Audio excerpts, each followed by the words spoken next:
Hey Nancy, how you doing today? Thank you so much for joining me on I almost said this podcast, but the YouTube channel.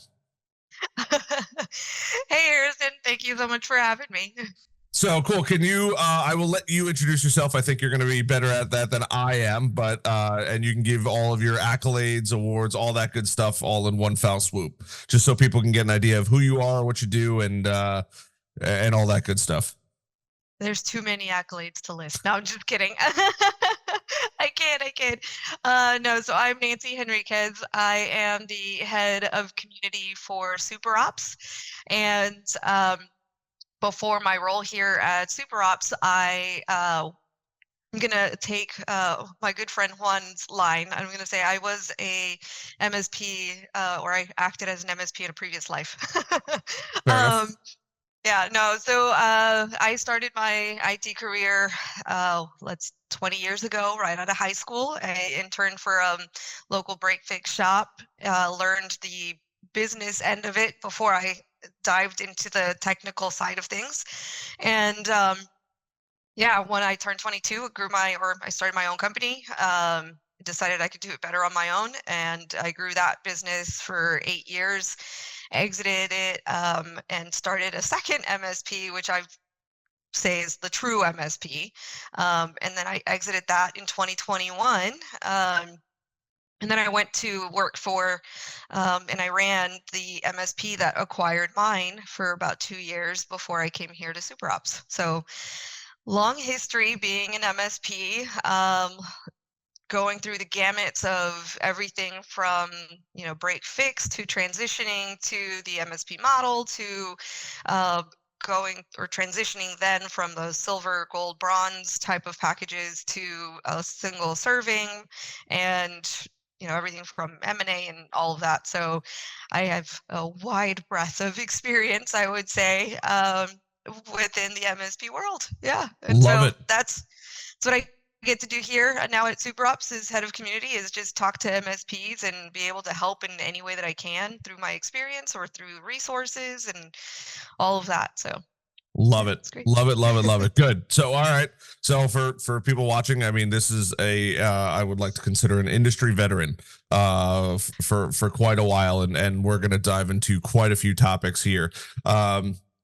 And then for people that don't know what super ops is, and I just want to be, I'm a full believer in full transparency. So I reached out to super ops. I am an affiliate of super ops. I love super ops. I reached out. I started that conversation. I think it's a really, really cool platform. Out of all the RMM and PSA tools so far, they are currently my favorite. Doesn't mean that can't change down the road. I'm just kidding. But Fair but enough. but I did. This was I reached out to them. They didn't reach out to me. I really like the product. I think it's a really, really cool product. I like what they're doing. So for people that don't know what super ops is, or they're kind of dipping their toes in the water, can you give them a little brief summary of what super ops is, why it's a great option for them, and anything of that nature? Yeah, absolutely. So I love starting off with what SuperOps is by telling my story with SuperOps, right? So as an MSP, I went through the gamut of all the different tools, all the different vendors. I broke a few RMM tools along the way, trying to get automations and all of that. And so the biggest issue that I always had with all of the tools that were at my disposal at the time was the fact that they were clunky and they looked as old as I am. And so that was one of the biggest pet peeves that I had. And so when I learned about SuperOps, which was early on in concept, what they were trying to accomplish was basically unify all of the different pieces that a technician needs in order to service their customer.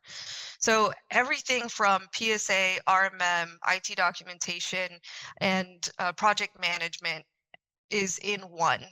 That way, you can get to service your customer the fastest way possible. And so with SuperOps, instead of an average of 13 to 16 clicks to get to troubleshooting a 5-minute problem, it takes 3 clicks to get there. And so that is what SuperOps is and what it does and why it's a little different than what's going on in the industry at the moment. Love it. So that's good. So Now, one thing I want to dive into, especially because you have so much knowledge in the MSP world, and I think that's a pretty good synopsis of SuperOps, is for at least the new MSPs, because I have a lot of new MSPs and then I have a good amount of veteran MSPs that follow me. Um, what do you think some of the big things, especially coming from your background, that you see either MSPs do that is causing them to fail? And I want to make sure that people know that this was not rehearsed. So if she says something that I say, that's amazing, and I'm proud that I know these things. But what are things that you see that makes an MSP, breaks an MSP? What are anything like that, that as far as insight goes, that you've seen over the years? Oh, I love this question because I can tell you with my first MSP, I definitely learned a lot of lessons. So I would say some of the things that MSPs get wrong from the very beginning or don't do, which then create issues in scaling, is processes. So that is the very first thing that I always say. And even if you're on your own, right? So if you're a one person tech, a lot of the times you're not thinking about processes because you're just doing it on your own. But what you're doing is a process. And so by the time that you get to a point where you're thinking about hiring or bringing somebody on, what do I do? A lot of the times that conversation is, do I hire someone for sales or do I hire someone for the technical work, right? And so that's always the first question that comes up.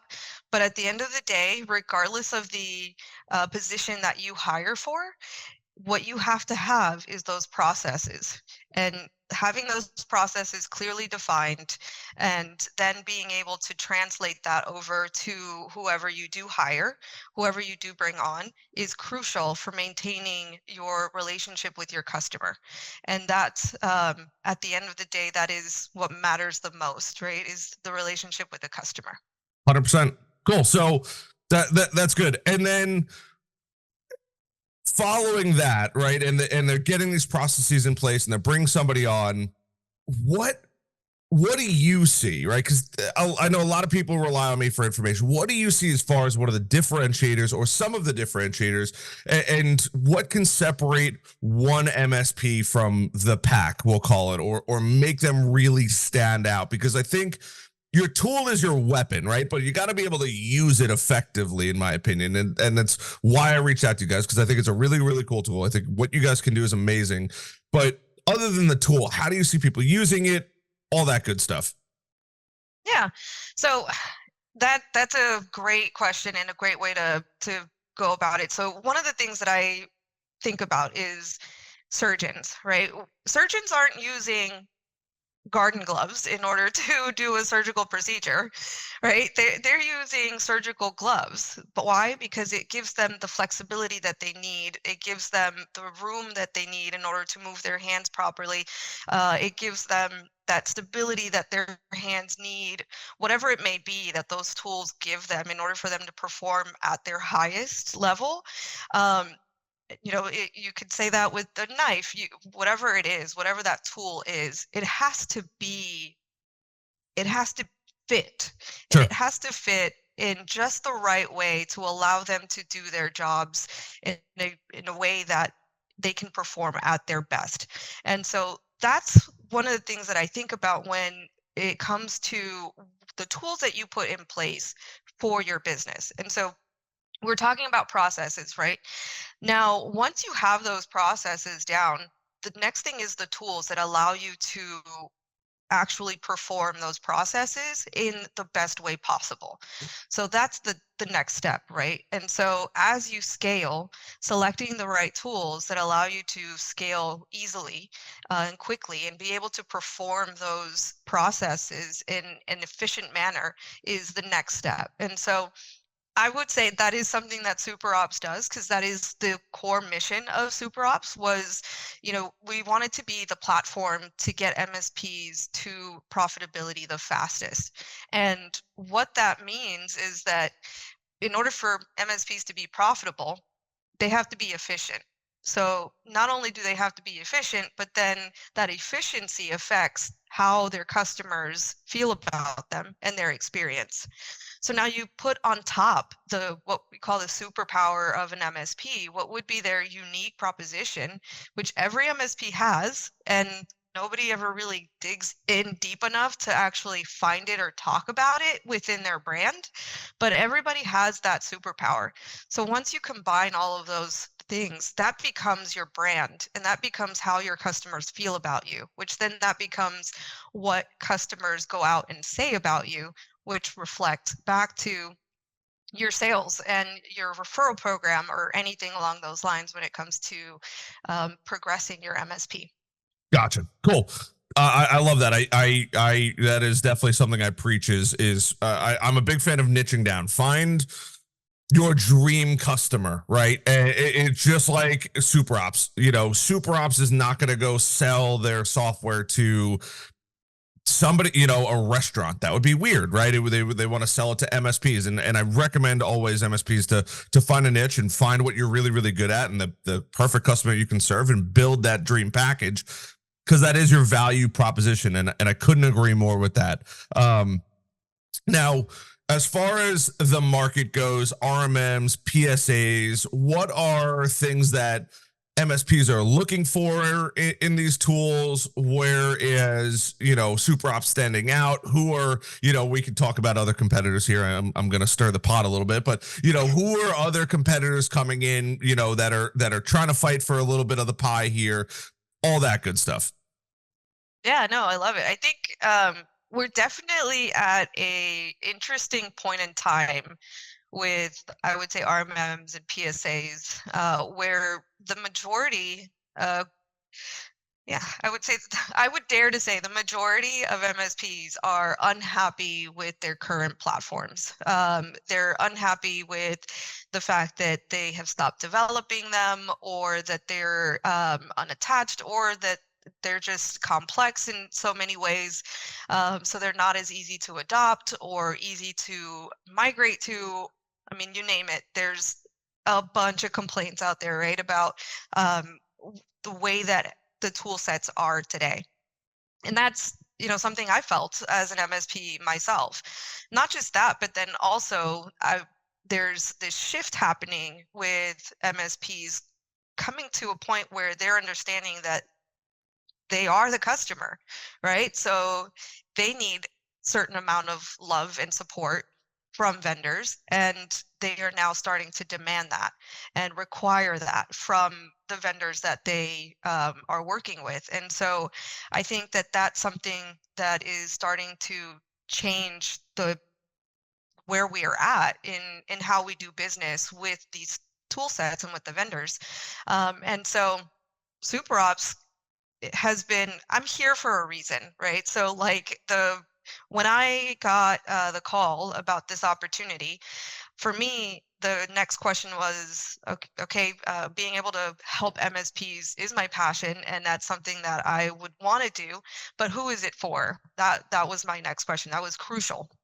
And when I was told it was SuperOps, I immediately jumped on board, because I knew from the very beginning, being on their advisory board very early on, that what they were looking to do was to change the industry, was to change how MSPs are feeling about their tool sets and the vendors that provide them.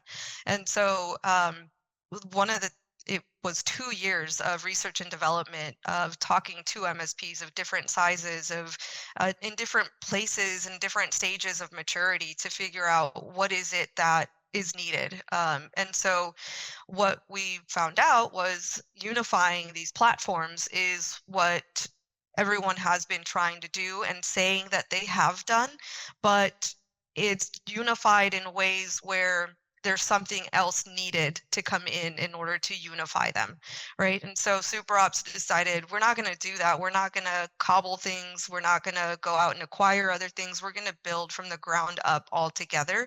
And the idea that we're future focused, so what MSPs are going to need in a future where, you know,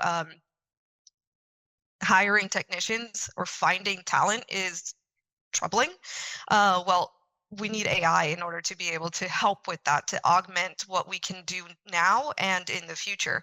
So that was the idea, and it was built from the ground up with AI stitched in, and everything from the PSA to the RMM, all the way through has AI involved in it and will grow with the MSPs and be able to augment their service in such a way that if you have talent issues, hopefully this will help you cross that bridge, and so on and so forth. So that's some of the things that we looked at when it came to SuperOps and how we built it and what we wanted to provide. So it wasn't just about the tool sets, but then also, why are you going to use certain tool sets? Why do you need certain tool sets? Why do you need to build them in a certain way? So we also wanted to educate. We also wanted to help MSPs and the community as a whole by helping you grow your businesses, and that was a key to us, because otherwise we can't, the relationship doesn't work. It just doesn't work. Absolutely, so absolutely. so that's what we were trying to do. That's what we are trying to do. That is our mission. And so yeah, it's quite different than some of the other tool sets, but I will tell you, there are other tools out there that and other vendors that are also great. So All right, cool. That's good to know. Now, stepping away from SuperOps here and more picking your brain. If this is a 3-part question, and it's going to be a simple one as far as the parts, but if you could go back in time, or you could say, hey, I'm going to sprinkle a little bit of Nancy dust here, what are the 3 biggest tips for, or biggest tip for a beginner MSP, a intermediate, where when I say intermediate, 10 to, we'll call 25 employees, and then 25 employees and up? If you could say, hey, throughout my MSP journey, this is what I've seen, this is what I've done, the thing that I see all the time, and the best piece of advice I could give for each person in those categories would be what? mm, actually, I'm going to say it's the same advice all throughout, but it changes. Okay. Okay, so the advice is, find a community, a mentor, a coach of some sort every step of the way, Okay. because that is what truly made a difference for me. I ran my first MSP, or my first IT break fix shop, however you may be. I had no business experience. Um, I had no business education. The only education I had was my high school diploma and everything that I learned from Google and from interning at the at this break fix shop that I started at, right? So my story is no different than many other MSPs. What was different for me was when I got accepted into the Goldman Sachs 10,000 Small Business Program, which was basically a 3-month MBA course that, it was a incubator almost, Sure. right? So Yep. it was during that time that I shoved a lot of business, what we call business education, into my brain, and it completely changed the way that I thought about business, the way that I thought about myself, and the way that the way that I defined what I needed in order to be happy in life, ultimately, right? So I realized then that the business model I had built didn't serve me in the way that I expected it to. Mhm. And so we weren't aligned in that way, and therefore it wasn't going to go very far. So it wasn't until I had those people, that community, those mentors, that I was then able to really focus on growing my business, because they offered so much knowledge that I didn't have, and I didn't have to take all of the advice that was given or anything of the sort. I'm the type of person that I love to hear all the advice, and then I will pick and choose what I like, and then I Sure. will build my own, right? So um, ultimately that's what it is. But at every stage of business, that is going to change. So if you start off with a peer group, let's say in in as a solo MSP, and you get to the point where now you have 2, 3 employees, and you're scaling. Well, that time with that peer group or with that coach, with those mentors, that may need to change. And so don't be afraid to continue looking for that next stage of help and resources through the community and mentors and all of that, because it's needed at every step of the way, because it's different. The problems are different. The environment is different. All of it is completely different at the different levels of business. Cool. And congratulations on getting to the Goldman Sachs. For those of you that don't know the Goldman Sachs 10,000, it is one super hard to get into. At least I know recently I had a good buddy of mine get into it, and he's like, the amount of paperwork that you have to go through and proof that you have to show that you're a viable candidate is nuts. And then the process, when he would come back, on a weekly basis and say, like, I learned all this, and it was it was cool that I got to kind of filter feed from him and pick up some things that I was fortunate enough to learn. But he's like, I've been through a ton of business classes, and that one was like drinking through a fire hose. So congratulations on that one. Oh, thank you. So now let's live in the future a little bit, right? What do you think the future of the MSP world 1 year and we're now recently out of a pandemic. I feel like the world's finally opened up again. But now fast forward, right? What does it look like in 5 years? At least do you think, and you've seen, for MSPs in the space and for future Oof. MSPs? Yeah. I think it's gonna be completely different than what we see today. So the reason why I say that is because if you if you take a step back, and I'm the type of person that, I have to, in order to see where we're at today and where we're going in the future, we have to take a step back and see where we came from.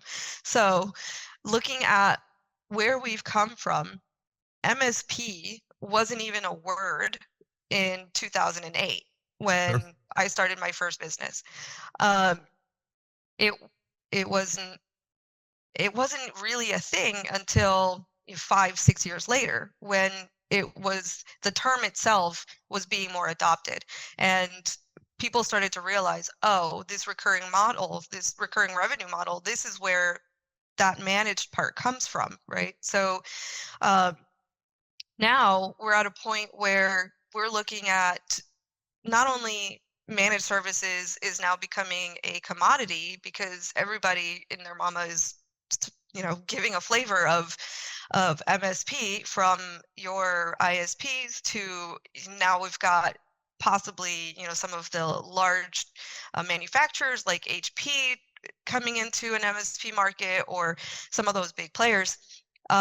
We've got all sorts of different vendors now that are providing third-party help desk services for MSPs, and all these different services that go into it now. And so as we step into the future, what I can guarantee you, what we're going to see is a lot more individual MSPs, a lot more. And it's funny because we're seeing, these mega platform MSPs, Mhm. and then we're seeing all these mergers and acquisitions happening within like that middle area of MSPs.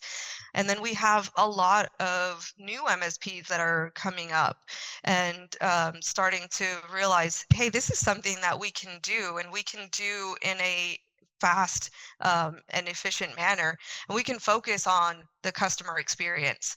So I think that as the industry changes and we go into the future, we'll start to see a lot more smaller MSPs that are either single MSP owners, or small groups.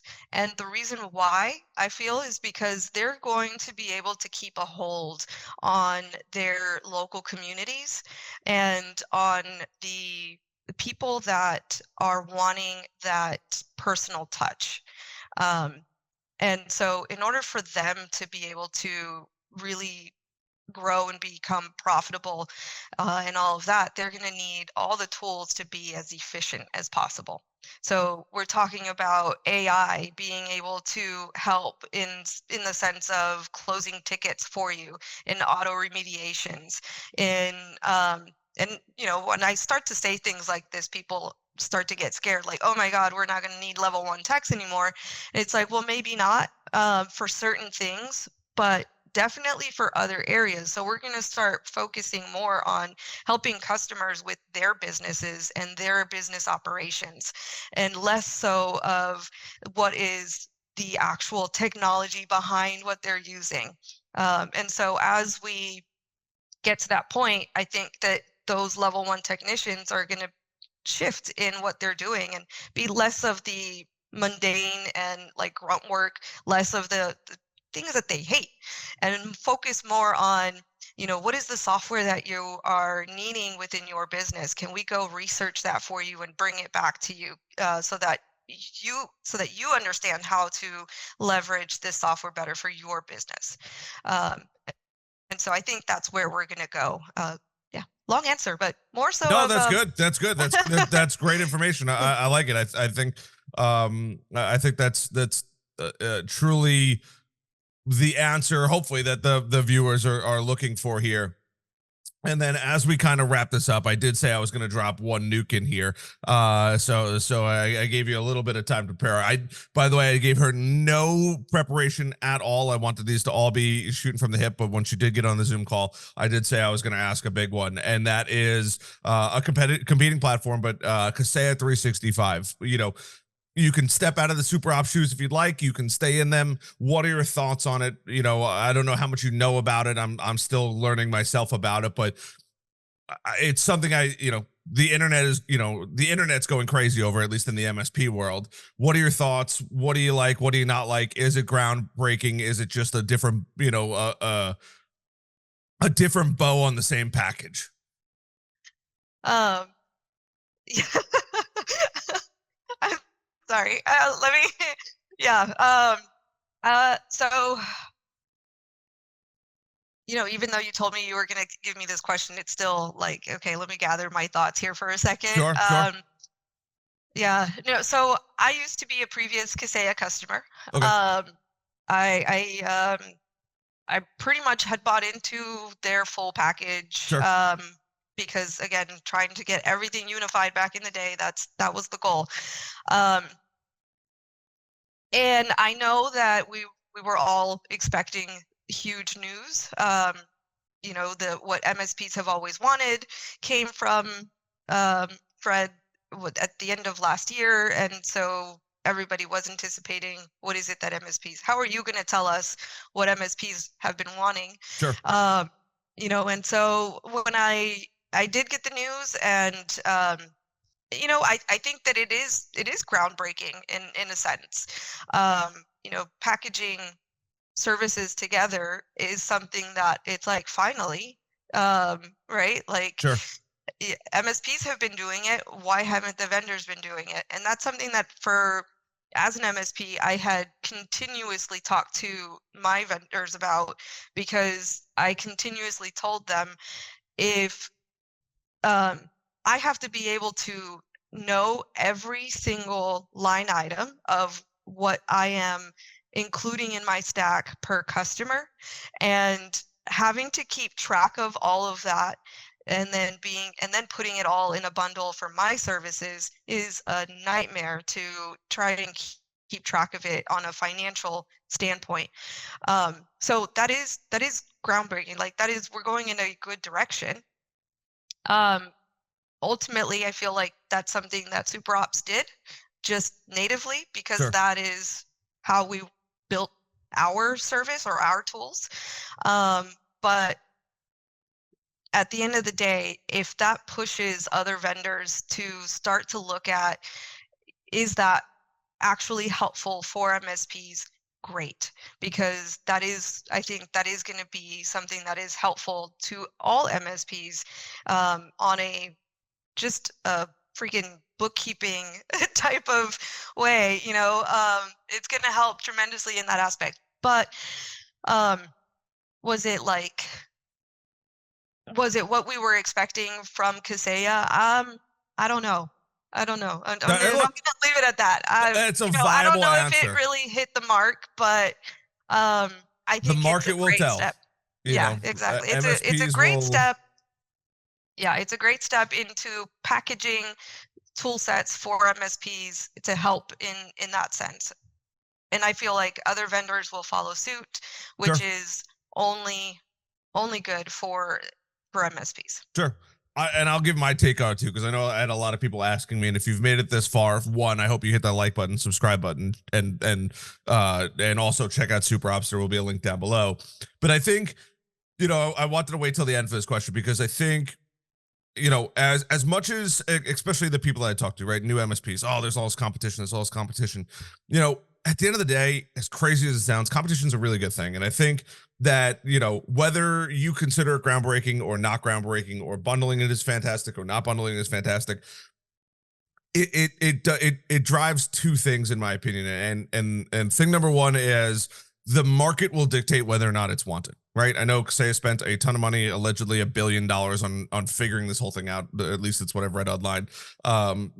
Is that the actual number? I don't think anybody will ever actually know, but the market will dictate whether or not it's wanted, right? MSPs are either going to gravitate towards it, they're going to say, hey, this is really good, or hey, not a good fit for me. And both answers are more than acceptable. And I think the other thing too is it also forces in SuperOps other businesses to say, hey, okay, well, that's what they're doing. How do we take that and make it better, right? And I think that that's also something that we need to, it's whether or not you like Kaseya, whether or not you don't like Kaseya, I don't particularly care either way, but competition is good. And also part of, to tie it all back, I think what SuperOps is really good. They have AI. There's other competitors that have AI. I think, it, in my opinion, right, that's why I'm on this call, and I invited Nancy out here, is to say, hey, I really enjoy the product. I did the first reach out. You guys didn't reach out to me. I'd like to progress that relationship a little further, and have have a longer conversation about it, especially because if you watch and you go back, I actually tell you the day that I became, or I'm fairly certain I mentioned the day I became an affiliate. I had mentioned them dozens of times before. This is nothing out of the norm, and I know a lot of you guys consume a lot of the content, but I think competition's really good, and it's gonna, the goal, and Nancy, correct me if I'm wrong, but I think the goal with a lot of this is to keep driving better tools, better services, better training, and better education for MSPs to supply not only an all-inclusive bundle, and you said solutions too. And I talk a lot about, MSP or MSSP, right? There's managed security service provider, or, managed service security provider. But what about managed solutions provider? And I think a lot of MSPs get it wrong that, these are tools, right? I talked about it before. These are tools. If you go to a contractor, right? And I have my vitamins here on my desk, but anything can be a hammer if you ask a contractor, right? And anything can be a hammer, and anything can be a nail. It's using those tools effectively. And I think that the more time an MSP spends to figure out how to use the tools that they have, regardless of budget, because you can go out and you could ball out and buy everything, and you can say, hey, I'm balling on a budget, and we are going with the, I'm running with an RMM PSA tool for 100 and I was hoping Nancy was going to save me there, for $99 a month annually, right? Those are fine things, and you're gonna, the coolest part about, and I'm getting goosebumps because I love this stuff, but the coolest part about what MSPs do is they're constantly there. They can look for solutions, they can find solutions, and they can build truly unique things that move the needle, not only for their business, right? But we grow because our customers grow. And by providing incredible solutions to our customers and showing them that technology is a lot of the way of the business, right? We can't go back to pen and paper as much as some people wish we could. That's where we can shine. We can build a bulletproof business, and we can stand out amongst the competition. And feel free to chime in on that one. And Oh my goodness, you said it. One thing that I say all the time is that if small businesses are the backbones of our communities, I know we say that here in the United States, small businesses are the backbone of America, and I'm sure it's the same way in many different countries as well. And so if small businesses are that, then MSPs are the heartbeat of that because we're literally making sure that they are running and that they are operating at their peak performance and that they are operating to be profitable. Um, and so for me, that's how I think about what MSPs are and what MSPs do. And for me, when I think about my passion and why I do what I do, it is all about where can we have the greatest impact in this world that we live in. And for me, if I see it as MSPs are that heartbeat of all of these businesses that keep them running, then by helping MSPs succeed, then that's the greatest impact that we can have in today's world. Because you're right. No business is going to go back and use pen and paper to function. And if they do, they're not going to exist very long. So that's that's the nature of it. And so when I think about the education and the resources and the tool sets that MSPs need in order to be able to be those heartbeats, then I think of the fact that they're going to need education, not just education in utilizing the tools that they have at their disposal, but education on how to you grow your own business so that you can continue to support and grow your customers in the best way possible so that they can go and do that themselves as well. So that's, yeah, I I love love it. it. I love it. I love it. That was a great way to wrap this thing up. Nancy, feel free to plug anything that you want to plug, share how people can get in contact with you. I mean, obviously they've already found this video to a degree, and hopefully hit that like and subscribe button, reinforcing the positive, the positive things here, but feel free to give yourself a plug in any way you'd like. Yeah, absolutely. So if you need to reach out for anything, whether SuperOps or just MSP advice, you need a mentor, you need a coach, you need resources, literally anything, reach out to me. You can find me on LinkedIn, Nancy Henriquez with an H, not an E. And you can find me on Instagram. Literally, I give out my cell phone number to everybody that I meet just so that you can reach out to me at any point in time. I'm here to help. And so beyond SuperOps, but with SuperOps, we are building a community for MSPs. You do not have to be a customer. We just want to help. We want to help educate. We want to help provide resources. And so we do have a community. So it's community.superops.com. And then we also have events that we put on throughout the year, throughout the country, called Super Summits. And those are completely free. We host MSPs, and it is a one-day, think of it as a mini MBA course specifically for MSPs. We have different educators that come in and talk through different subjects, basically in a workshop setting with other MSPs as well. So we get all the good conversations flowing.